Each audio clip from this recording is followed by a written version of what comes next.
시편 34편 1절에서 22절까지 말씀. 다 찾으신 줄 알고 앉으시 기도하겠습니다. 내가 여호와를 항상 송축하며 내 입술로 항상 주를 찬양하리이다. 내 영혼이 여호와를 자랑하리니 곤고한 자들이 이를 듣고 기뻐하리로다. 나와 함께 여호와를 광대하시다 하며 함께 그의 이름을 높이세. 내가 여호와께 간구하매 내게 응답하시고 내 모든 두려움에서 나를 건지셨도다. 그들이 주를 앙망하고 광채를 내었으니 그들의 얼굴은 부끄럽지 아니하리로다. 이 곤고한 자가 부르짖음에 여호와께서 들으시고 그의 모든 환난에서 구원하셨도다. 여호와의 천사가 주를 경외하는 자를 둘러 진치고 그들을 건지시는도다. 너희는 여호와의 선하심을 맛보아 알지어다. 그에게 피하는 자는 복이 있도다. 너희 성도들아 여호와를 경외하라. 그를 경외하는 자에게 부족함이 없도다. 젊은 사자는 궁핍하여 줄일지라도 여호와를 찾는 자는 모든 좋은 것에 부족함이 없으리로다. 너희 자녀들아 와서 내 말을 들으라. 내가 여호와를 경외하는 법을 너희에게 가르치리로다. 생명을 사모하고 연수를 사랑하여 복받기를 원하는 사람이 누구뇨? 내 혀의 악에서 금하며 내 입술을 거짓말에서 금할지어다. 악을 버리고 선을 행하며 화평을 찾아 따를지어다. 여호와의 눈에 의인을 향하시고 그의 귀는 그들의 부르짖음에 귀 기울이시도다. 여호와의 얼굴은 악을 행하는 자를 향하사 그들의 자취를 땅에서 끊으려 하시는도다. 의인이 부르짖음에 여호와께서 들으시고 그들의 모든 환난에서 건지셨도다. 여호와는 마음이 상한 자를 가까이 하시고 충심으로 통회하는 자를 구원하시는도다. 의인은 고난이 많으나 여호와께서 그의 모든 고난에서 건지시는도다. 그의 모든 뼈를 보호하시며 그 중에서 하나도 꺾이지 아니하도다. 악이 악인을 죽일 것이라 의인은 미워하는 자는 벌을 받으리로다. 여호와께서 그의 종들의 영혼을 속량하시나니 그에게 피하는 자는 다 벌을 받지 아니하리로다. 아멘. 아멘. 네, 오늘 말씀 가지고 하나님의 선하심을 맛보아 알지어다. 하나님의 선하심을 맛보아 알지어다 라는 제목으로 말씀 같이 나누겠습니다. 오늘 시편 34편은 시편 25편과 함께 자매시, 똑같은 자매시라고 불립니다. 그 이유는 두 시가 알파벳 순서로 되어 있습니다. 그러니까 A, B, C, D, E, F 이렇게 히브리어도 나름의 알파벳이 있는데요. 그 알파벳의 첫 자, 그러니까 알렙이라는 단어로 시작하고 그 다음에 베트라는 단어로 시작합니다. 그러니까 한 절 한 절이 다 그냥 첫 자는 알파벳 첫 자로, 두 번째 절은 알파벳 두 번째 자로, 세 번째 절은 알파벳 세 번째 자로 시작해요. 그래서 알파벳 C라고 알려져 있습니다. 그런데 알파벳이 원래 23자거든요. 근데 22절뿐이 되지 않잖아요. 근데 25편도 마찬가지고 오늘 34편도 마찬가지인데 와우라는 히브리어 알파벳인데 이 자만 빼고 나머지가 다 순서대로 있어요. 그래서 자매시라고 부릅니다. 뿐만 아니라 이 두 시 공통점이 있는데 예배 때 불려졌던 시라는 겁니다. 그런데 하나는 25절은 예배에 사용하면서 하나님의 도움을 간구하는 내용으로 다 나와 있고요. 반대로 오늘 시편은 도움에 대한 감사, 하나님께 도움을 구했더니 하나님께 이렇게 도와주셨다라는 감사의 찬양의 내용을 담고 있다는 것이 좀 다릅니다. 그래서 좀 다르다, 같은데 다르다 해서 자매시라는 별명이 둘이 붙어 있습니다. 또한 본문에서 중요한 게 있는데 그것은 바로 간증의 형태를 띠고 있다는 겁니다. 시인이 2절에서 이렇게 말하죠. 내 영혼이 여호와를 자랑하니 공고한 자들이 이를 듣고 뭐한대요? 기뻐할 것이다 라고 말하고 있어요. 이야기는 뭐냐면 다 어려움을 겪고 있는 상황이고 또 시인의 말처럼 의인이라고 말하는 사람이 이 세상 가운데서 환난과 고난 가운데 있는 겁니다.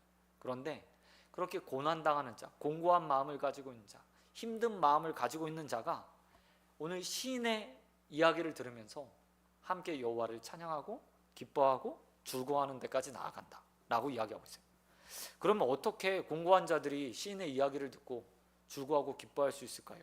그것은 다른 것이 아니라 시인이 어떤 일들을 경험했는지 하나하나 들려주고 있고 그 결과가 어떤 것인지 보여주고 있기 때문이죠.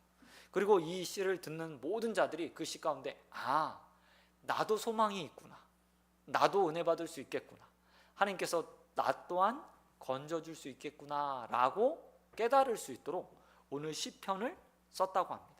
그래서 오늘 시편에 보면 특별히 믿음이 약한 자들에게 오늘 시인이 이렇게 말하고 있는 것을 볼 수 있습니다. 11절 말씀에 보면 시가 이렇게 시작합니다. 너희 자녀들아 라고 말하면서요 11절을 시작하고 있어요.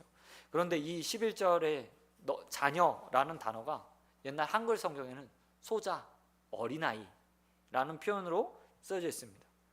여기서 자녀랑 소자란 한 가지 뜻을 가지고 있는데 아직 미숙한 자, 학생, 말을 들어야 될 자, 교육받아야 될 자, 배움에 임해야 되는 자를 나타냅니다. 그리고 그렇게 믿음이 없는 자들에게 하나님 말씀을 들어서 더욱더 성장해야 되는 자들에게 오늘 시인이 말하고 있는 거예요. 소자들아, 자녀들아, 내 말을 들어라. 내가 너희에게 뭐하는 법을 가르쳐 준대요? 여호와 하나님을 경외하는 법, 어떻게 살아야 여호와 하나님을 경외하는 것인지 내가 가르쳐 주겠다라고 말하고 있어요. 시인이 중간에 들어와서 갑자기 믿음이 없는 자들에게 여호와 하나님을 경외하는 방법을 가르치는 이유가 있습니다. 왜냐하면 이후에 그가 이것을 기도와 연관시키기 때문이에요. 기도와 연관. 여러분, 시인이 말하고 있는 여호와 하나님을 경외하는 방법이요 13절부터 14절까지 기록되어 있습니다. 근데 13절에 보면 13절과 14절에 총 4가지 방법으로 여호와 하나님을 경외하는 삶이 무엇인지에 대해서 가르쳐줘요. 첫 번째 보면 내 혀를 악에서 금해야 된다. 두 번째는 내 입술의 거짓말을 금하여야 된다. 세 번째는 악을 버리고 선을 행해야 된다. 다섯 번째는 화평을 찾아 따를지어다 라고 이야기하고 있어요.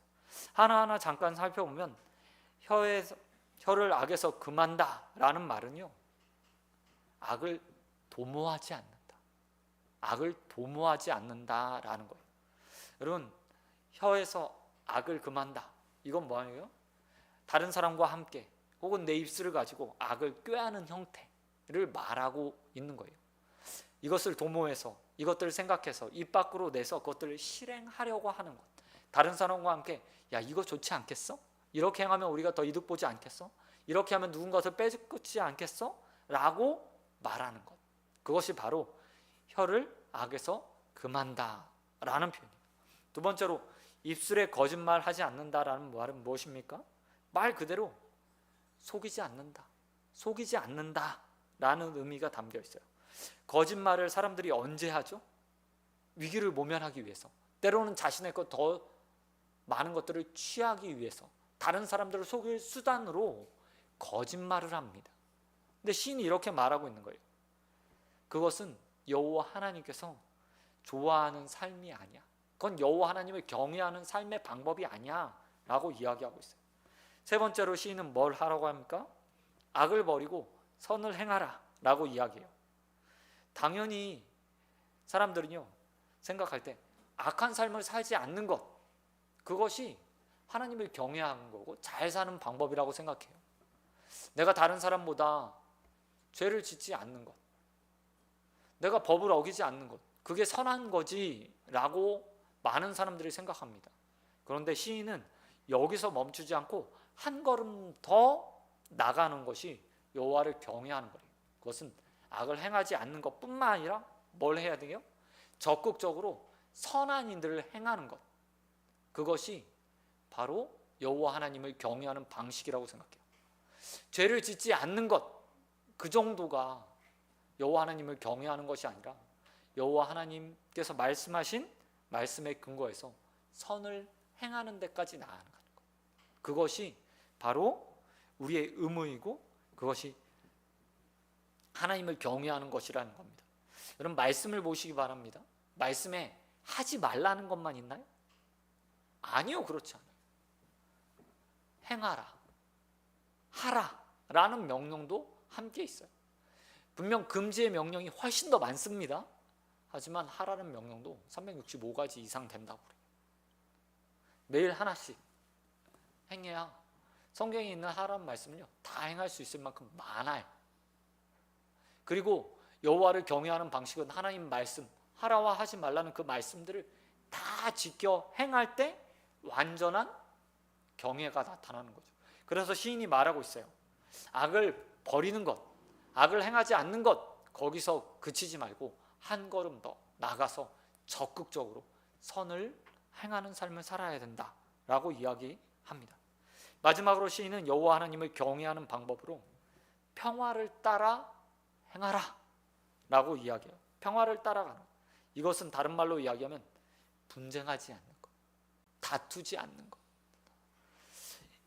사랑하는 사람과의 관계 속에서, 가족과의 관계 가운데서, 이웃과의 관계 속에서 많은 사람들을 만나고 있는 현대사회의 우리의 삶 가운데서 다른 사람과 뭐 하라고요? 평화하는 삶, 분쟁하지 않는 삶, 다투지 않는 삶을 살라고 이야기하고 있다는 거예요. 그런데 놀랍게도 잘 보시면 시인이 말하고 있는 이 네 가지요, 다 뭐와 관련이 있어요? 윤리적인 삶, 도덕적인 삶과 관련이 있다는 거예요. 사실 우리가 경외하는 삶, 하나님을 경외하는 삶을 생각하면 거의 대부분의 사람들은 예배를 드리고 찬양을 하고 헌금을 하고 교회에서 봉사를 하며 직접적으로 하나님과 관련된 일들을 하는 것을 통해서 여호와 하나님을 경배하고 찬양하고 높여드리고 섬기는 것이라고 생각해요. 그런데 오늘 시인은 그렇게 말하고 있잖아요. 소자들아, 내가 여호와 하나님을 경외하는 방법, 어린아이들아, 믿음 없는 자들아, 내가 여호와 하나님을 경외하는 방법을 너희에게 알려주겠다 라고 말씀하면서 뭐라고 이야기하면, 일상에서 악을 도모하지 마, 거짓말하지 마, 적극적으로 악을 떠나서 선을 행하는 삶을 살아, 이웃과 분쟁하지 말고 평화한 삶을 살아 라고 말하고 있다는 거죠. 우리가 생각하는 하나님을 경외하는 방식이요, 훨씬 더 넓은 영역에서 필요한 거예요. 우리는 교회에 오면, 예배를 드리면, 이 장소에 모이면 그것을 여호와 하나님을 경외할 수 있는 장소로 한정 지어요. 하지만 하나님께서 원하시는 것은 우리를 통해서 영광을 받으시고 경외함을 받는 것, 그것은 모든 삶의 영역, 일상의 모든 시간들, 그걸 다 통해서 영광을 받으시기 원하고 경외함을 받기 원하신다는 거예요. 그런데 우리는 너무나 한정적으로 이 주일, 이 예배 시간, 수요예배, 금요예배, 또 혹은 내가 경건의 시간을 갖는 짧은 하루에 몇 분, 몇 초, 혹은 한두 시간, 그것을 하나님을 경외하는 시간으로 만들어 놓고 그것에 나를 가두고, 여러분, 그러나 오늘 시인이 말하고 있습니다. 일상이 여호와 하나님을 경외하는 것이 되어야 된다. 너의 삶의 매 순간순간이, 너의 말하는 모든 것이, 생각하는 모든 것이, 행동하는 모든 것이, 또한 이웃과 지내는 모든 순간이 여호와 하나님을 경외하는 것이 되어야 된다고 이야기하고 있습니다. 저와 여러분이 이 권면을 받아서 어린아이가 아니라 믿음의 장성한 분량에 이르는 자들이 되길 우리 주님 예수 그리스도의 이름으로 축원드립니다. 그렇다면 이런 삶을 살 때 시인이 어떤 복이 누려지는지에 대해서도 이야기하고 있어요. 12절 말씀에 보면 이런 사람이 결국 받는 복에 대해서 이야기하는데 이렇게 말해요. 장수할 것이다. 생명이 길어질 것이다. 네가 원하는 생명 누리게 될 것이다 라고 이야기해요. 근데 이것은요, 상징적인 표현에 지나지 않아요. 당시의 사람들에게 있어서 가장 큰 복이 무엇이요? 라고 물으면 다 하나같이 장수하는 것, 건강하게 오래 사는 것이라고 다들 생각했습니다. 왜냐하면 우리 평균 연령이요, 지금 이렇게 살게 된 게 불과 50년, 60년, 채 100년도 되지 않았어요. 40대 거의 대부분, 50대가 되면 할아버지 소리를 듣던 때가요, 불과 100년이 채 되지 않았거든요. 그러니 이 시편이 기록됐던 한참 고대의 시간에 장수라는 것이 얼마나 큰 복이었겠어요. 그러니까 상징적인 모든 복의 대표적인 거예요. 네, 시인이 이렇게 말하고 있죠. 야, 장수하고 싶지? 가장 큰 복이라고 생각하는 그 보편적인 복 다 누리고 싶지? 그러면 여호와 하나님을 경외해 라고 이야기하고 있다는 거죠. 그런데 단순히 우리가 여호와 하나님을 경외해서 그런 복을 누리기 위해서, 보편적인 복을 누리기 위해서 여호와 하나님을 경외해야 하는가? 아니라는 겁니다. 시인이 오늘 앞에서 이렇게 중간에, 시 중간에요, 여호와 하나님을 경외해야 돼 라고 이야기하고 있지만, 실제로 또 한 가지 시인의 삶이 이렇게 여호와 하나님을 경외하는 자들이 행하는 또 다른 것에 대해서 더 집중적으로 본문에서 이야기하고 있어요. 여러분, 오늘 본문을 읽으면서 반복되는 단어들을 한번 찾아보셨는지 모르겠어요. 어떤 단어들이 반복되는지 보면요, 이런 단어들이 반복돼요. 의인들, 환난, 부르짖다. 의인들, 환난, 부르짖다. 그리고 또한 건지시다 라는 단어가요, 계속해서 반복되고 있어요. 시인은 의인이라고 불리는 사람들이 여호와 하나님을 경외하며 살아가는데 환난을 피할 수 있는 방법들을 가지고 살아간다고 이야기해요. 그것이 무엇이냐면 바로 부르짖는 거예요. 부르짖는 거. 여호와 하나님을 경외하는 의인들이 살아간다. 그리고 그들이 부르짖는다. 그리고 그들은 기도의 능력을 가지고 또한 하나님께서 허락해 주신 기도의 능력을 통해서 모든 환난 가운데서 건짐을 받는다라는 것이요, 오늘 시에서 흐르고 있는 가장 큰 두 번째 주제 기도예요. 4절, 6절, 9절, 17절에 보면 이렇게 말하고 있어요. 부르짖었더니 모든 환난과 고난에서 하나님께서 건져주셨다 라고 이야기해요. 그런데 아무나 다 건져주는 게 아니에요. 신이 누가 기도할 때 건져준다고요? 의인들이 기도할 때, 의인들이 기도할 때 건짐을 받는다고 이야기하고 있어요. 그리고 그 의인의 형태가 어떤 형태냐? 바로 우리가 바로 앞에서 봤던 11절, 경건한 자. 삶을, 하나님 앞에서 일상을 잘 살아간 자들이 또한 환난을 만나서 기도할 때 그 가운데 하나님의 도우심을 받아서 건지심을 받는다 라고 이야기하고 있다는 겁니다. 여러분, 우리 많은 사람들이 기도하는 것과 윤리적인 삶, 하나님을 경외하는 삶과 우리의 신앙에 기도하는 것, 이것이 멀리 떨어져 있다고 생각해요. 하나님의 자녀 되었으니 내가 마음껏 부르짖으면 아버지 하나님께서 좋은 것 주시겠지? 당연히 주시겠지? 라고 생각해요. 예, 맞아요. 일부는. 근데 일부는 틀렸어요. 제가 자녀를 키우면서도 마찬가지거든요. 자녀들에게 뭐 다 해주고 싶죠. 당연히 좋은 것 주고 싶고요. 아이들이 하는 것, 좋아하는 것 해주고 싶어요. 그런데 금할 때가 있잖아요. 위험할 때, 이득이 되지 않을 때, 그것이 해로울 때, 또한 한 가지 있는데, 그러니까 충분히 부모의 마음에 들지 않을 때도 마찬가지예요. 바른 삶을 살지고 하지 않은데 그곳에서 그 삶이 망가지는 것을 알면서 해준다? 좋은 부모가 아니죠. 근데 하나님도 마찬가지인 거예요. 일방적으로 하나님의 자녀 되기 때문에 다 들어주는 게 아니에요. 분명히 그 자녀다운 삶을 제시하셨어요. 이건 하고 이건 하지 말고, 이렇게 살아가고 저렇게 살아가고, 여호와 하나님을 경외함으로 정말 하나님의 자녀다운 삶으로 살아가면서 하나님을 꼭 닮아가서 거룩하게 살아가고, 거짓말하지 않고 악을 도모하지 않고 악을 떠나서 선을 행하고, 또한 다른 사람들과 하나님께서 샬롬의 관계, 평화를 주시는 것처럼 다른 사람과 화평케 지내면서 하나님의 자녀다운 삶을 사는 자들, 그 의인들이 주님 앞에 부르짖을 때 하나님께서 그들에게 응답을 주신다고 시인이 말하고 있다는 겁니다. 뿐만 아니라 우리가 한 가지 더 생각해야 될 것이 있어요. 19절에 보면 이렇게 말해요. 19절에 보니까 이렇게 말합니다. 그들의 영혼이 19절 의인은 고난을 많이 받으나 여호와께서 그의 모든 고난에서 건지신도다 라고 이야기하고 있어요. 성도가 살아가는 동안에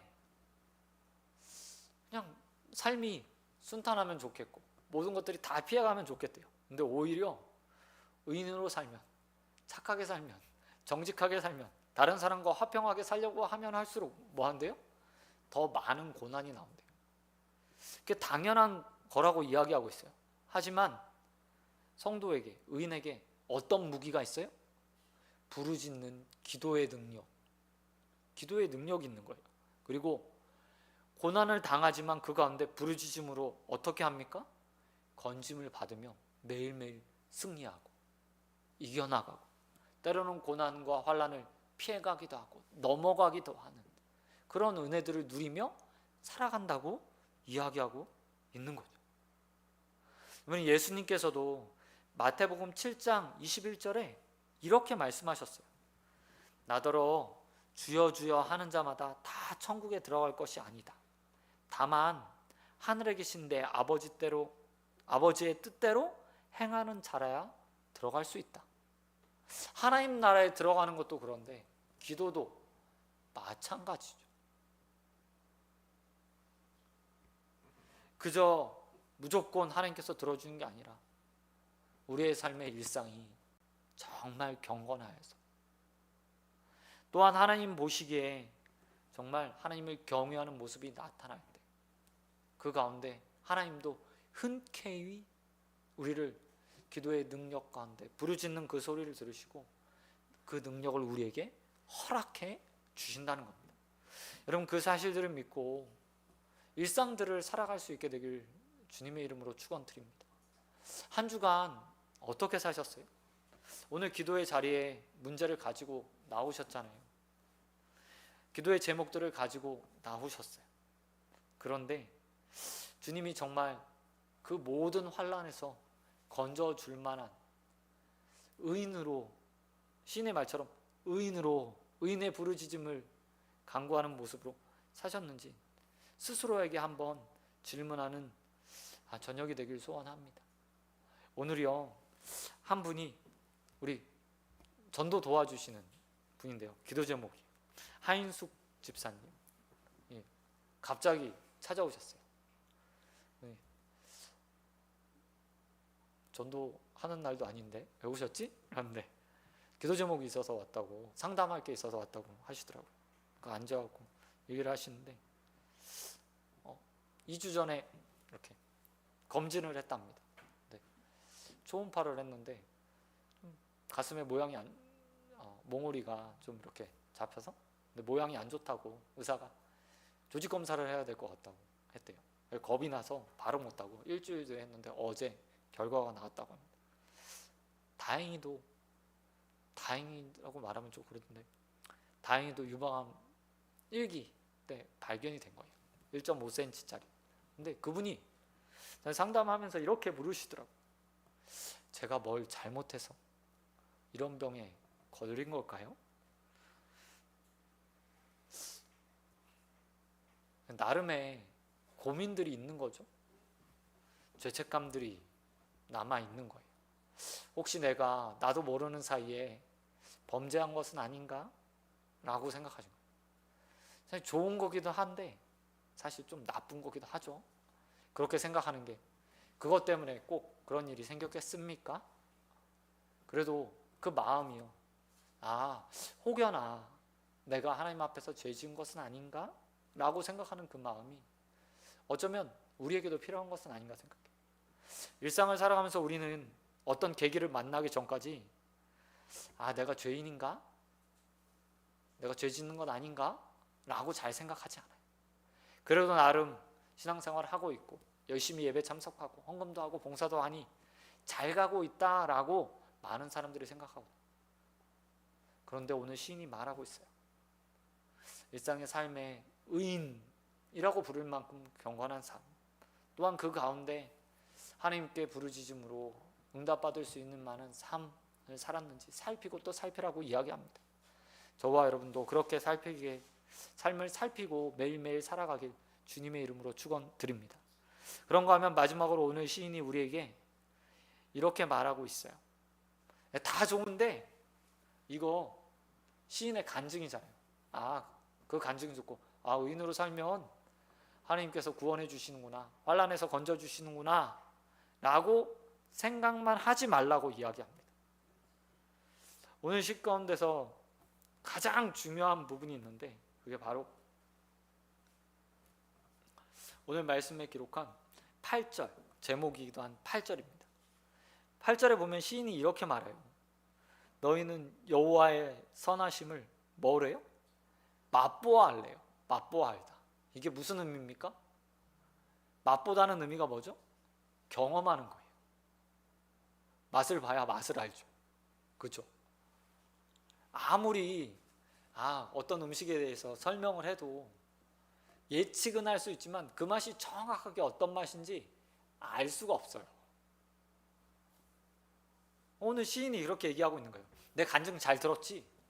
의인으로 살면, 또한 그렇게 하나님 앞에 의인으로 살며 부르짖으면 환난 날에서 그것도 그냥 환난도 아니고 모든 환난에서 건져 주신, 고난에서 건져 주신 하나님의 은혜를 경험할 수 있어. 지식으로 알았지? 자, 훈계 들었지? 여기서 끝나면 끝. 그것은 남의 이야기인 거예요. 그래서 시인이 말하고 있죠.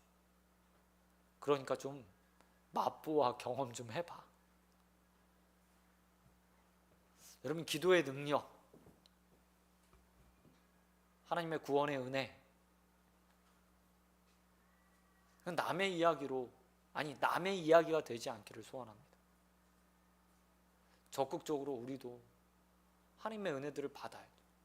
하나님의 구원하심들을 경험해야죠. 그러기 위해서 삶뿐만 아니라 기도하는 것도요, 게을리하지 않아야 돼요. 그리고 오늘 그렇게 은혜 간구하기에 나온 저와 여러분에게 하나님의 모든 것에서 건지시는, 환난에서 건지시는 그 은혜가 있게 되길 우리 주님의 이름으로 축원드립니다. 그래서 이 시가 누군가의 시가 아니라 이제 우리의 간증, 우리의 이야기가 되길 우리 주님 예수 그리스도의 이름으로 축원드립니다. 말씀 맺도록 하겠습니다. 여러분, 오늘 시인이 말하고 있습니다. 부르짖으면 모든 환난에서 구원받는데요. 근데 아무나가 아니고 어떤 사람이요? 의인이. 특별히 오늘 시인이 말한 것처럼 삶에서, 일상에서 하나님을 경외하는 자가, 하나님 말씀 붙들고 철저하게 일상을 살아온 사람들이, 말씀을 행하려고 했던 사람들이 부르짖을 때 모든 환난에서 건짐받는 은혜를 누리게 된다고 이야기하고 있습니다. 저와 여러분이 그 은혜를 누리게 되길 소원합니다. 그리고 그것이 간증이 되어서 누군가에게 우리도 시인처럼 너도 여호와 하나님 맛보아 경험해봐, 모든 환난에서 너도 구원받을 수 있어 라고 자신 있게 증거하는 자들 되길 우리 주님 예수 그리스도의 이름으로 축원드립니다. 기도하도록 하겠습니다. 하나님 아버지, 감사합니다. 하나님, 오늘 또 신의 말을 들었습니다. 모든 환난에서 건짐받았던 그가 자신 있게 우리에게 증거합니다. 여호와 하나님께 부르짖어 기도의 능력을 가지고 살아가라고 이야기하고 있습니다. 우리도 이 시인과 같은 은혜를 누리길 소원합니다. 우리가 부르짖을 때 모든 환난에서 구원받게 하여 주시옵소서. 모든 고난 가운데서 이겨나갈 수 있는 자들 되게 하여 주시옵소서. 의인으로 살아가며 많은 환난이 있고 그리스도인으로 살아가는 동안에 고난이 있지만 그 모든 것들 가운데서 기도로 승리하고 구원받기를 원합니다. 아버지, 우리를 붙들어 주시옵시고 우리의 기도에 응답하여 주시옵소서. 하나님, 또한 그 응답받는 자가 되기 위해 우리의 삶을 늘 돌아보길 원합니다. 삶이, 일상이 말 하나, 생각하는 것 하나, 행동하는 것 하나, 이웃과의 관계 하나하나 늘 돌아보는 자들 되게 하여 주시옵시고 살펴 여호와 하나님을 경외하는 데까지 나아가는 자들 되어 있도록 은혜 베풀어 주시옵소서. 본임싸며 우리의 삶에 응답으로 역사하실 우리 주님 예수 그리스도의 이름으로 기도드립니다. 아멘.